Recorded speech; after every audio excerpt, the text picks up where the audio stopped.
Hey, what is going on, guys? Welcome back. Today we are going to recap this war, and we're going to talk about 3-star LavaLoon strategy. So let's get into it. You need to be serious if you're going to win high-level wars. You've got to get 3 stars, and Go Wipe is not the way to do that. You've got to use new innovative strategies like this. So let's check it out. Let's talk about a few tips as we go. So this strategy is going to start with 2 golems, a few wizards, a few wall breakers, and the guy's heroes. He has max heroes, so with those golems they can get in there and take out at least 1 air defense, probably a lot of other defenses as well. They'll take out the enemy clan castle, a few wizard towers, etc.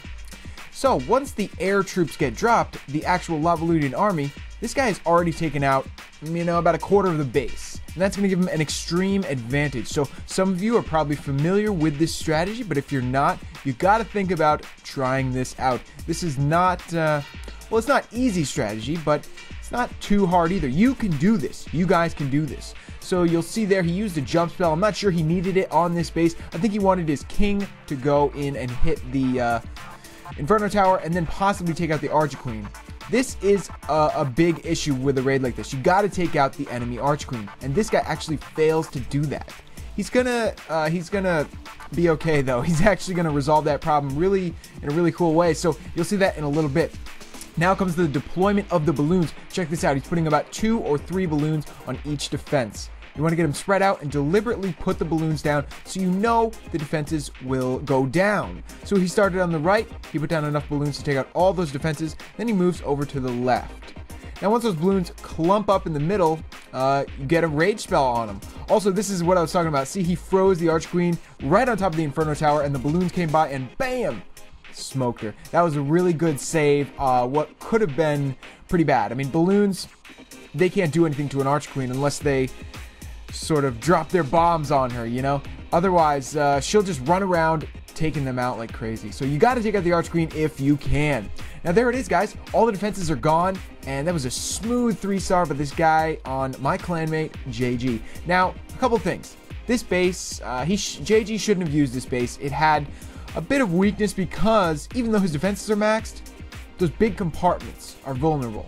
So he actually had 2 air defense in 2 big compartments, and it was just sort of easy for those golems and heroes to just cruise through that compartment, take whatever they wanted. And that was definitely the downfall here. So, max base, really awesome walls, goes down to a 3-star from a LavaLoon army, and that's what it's all about, guys. This is a pretty typical loadout that you'll see. 2 golems, a couple wizards, about 20 balloons, and 3 lava hounds. So remember that. You can also use less golems. Some people use 1 golem or even no golems. And we'll talk about that in the next raid as well. There's a lot of different variations of this strategy, and they have a lot of different names. For the purposes of my video right now, we're just going to call it all LavaLoon. So let's check out one that my clanmate did. Looks like Skip got a 3-star right here. Let's check this out. So again, this is going to have a different amount of troops. He has no golems here. He's going to just wall breaker in here, and look at that Archqueen. She is just right there for the taking. So we're going to drop, Skip is going to drop his heroes. Barb King's going to kind of be the tank here, and the Archqueen is going to do the damage. She's going to take out the enemy Archqueen really easy. Come on. This guy, this was a really poor placement of his Archqueen for sure. I know this is a popular base, guys, but I wouldn't use this base because I see it get 3-starred a lot with this army right here, or some variation of this army. So now check it out. As I was saying, he's taken out about a quarter of the base, maybe 20% of the base, but he's taken out 1 air defense and 1, well, the Archqueen. So that's going to give him a huge advantage. Another advantage he's got on this base is he's broken the ring of defenses. This base has a ring of defenses. You'll see it clearly. And if you break it, then your troops will go straight into the core. He's going to break the other side of the ring right here by dropping a few lava hounds and a few balloons on the top. And this big group that's in the middle, they're going to go right in. Now he zapped the clan castle. That's a good idea because, hey, balloons, they can't really do much to a clan castle, or they won't pay attention to them. So lightning spell is good with this strategy, unless you take it out with your heroes. So here we go. As I was saying, a bunch of balloons got into the core, and some balloons are on the top where he put those, I think it was about 7 or 8 balloons up top to break the chain. The rest of them are in the core, and it looks like they're doing great right now. So this is kind of a close raid here. You can kind of see the strength is winding down. He has a bunch of defenses to get through, but he could do it.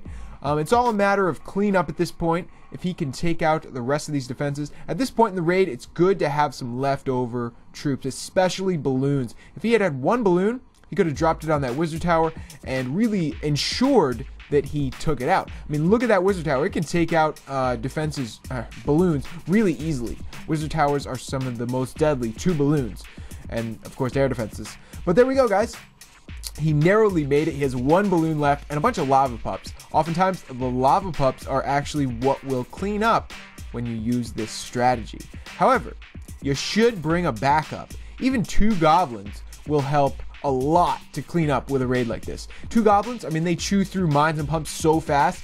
And a lot of the buildings that you'll have left are mines, pumps, and storages. Sometimes in Clan Wars, people even put their storages outside. So if you have 2 goblins to clean up or a few minions to clean up, you can do it easily and not run out of time, because the worst case scenario is getting like 98% and running out of time. You know, you did the 3-star, but you just didn't have enough time. You don't want that to happen. So that's definitely another tip, guys. Spells, you'll see a lot of these are different spell compositions depending on what you need. And, you know, if you're doing the 2 golem strategy, most often you'll see 1 lightning and 1 jump, 2 rage, 1 freeze.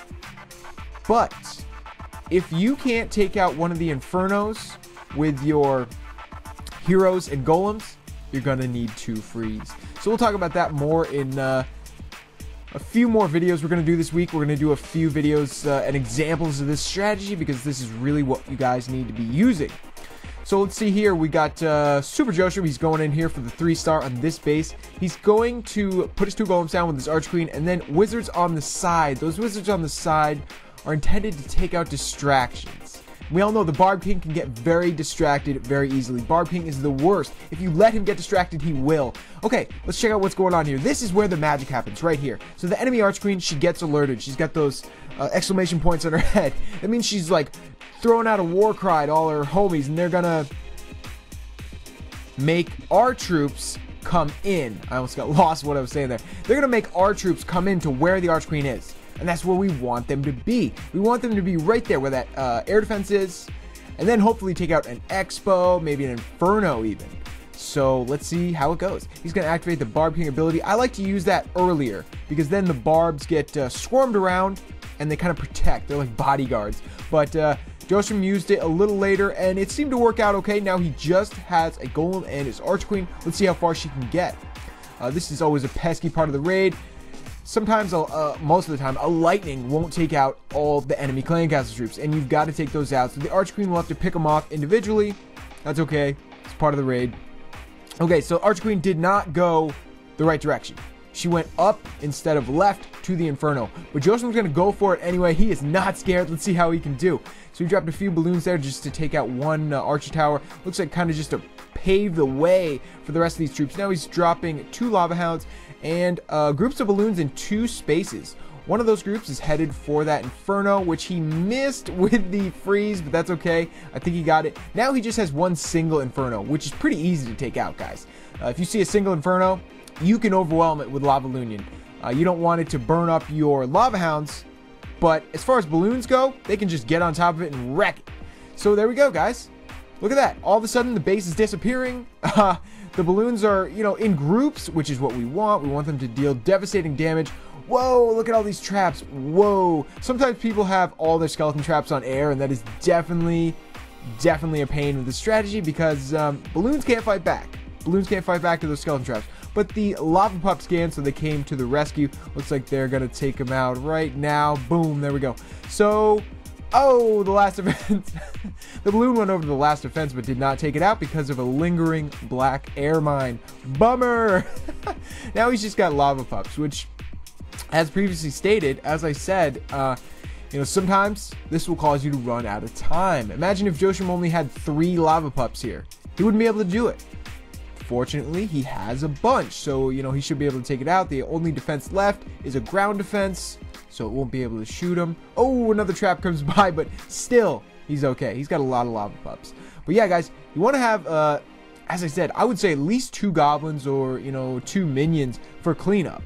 It's a good backup to have a few cleanup troops just in case that happens and you don't have enough lava pups to clean up the base. Because what good is a 3-star, or what good is it to destroy every defense on the base if you don't 3-star the base and you get like 98%? You don't want to do that. Your clanmates will be psyched for you, but they'll also be mad at you. I've definitely done that. So guys, that is it for this video. As I said, we're going to do a lot of these this week. I'm really going to talk about this strategy, show different ways of using it, because there is quite a few, and it's really where it's at right now. It's how I've been getting all my 3-stars in war. And in Townhall 10 wars, you got to get 3-stars. You just can't win with all 2-stars anymore. Just not the case. So guys, really, if you haven't tried this yet, go out on a limb and try something new. I'm going to be dropping lots of videos this week on tips and tricks and walkthroughs on how to do this, so tune in for those then. Alright guys, I'll see you next time. Peace!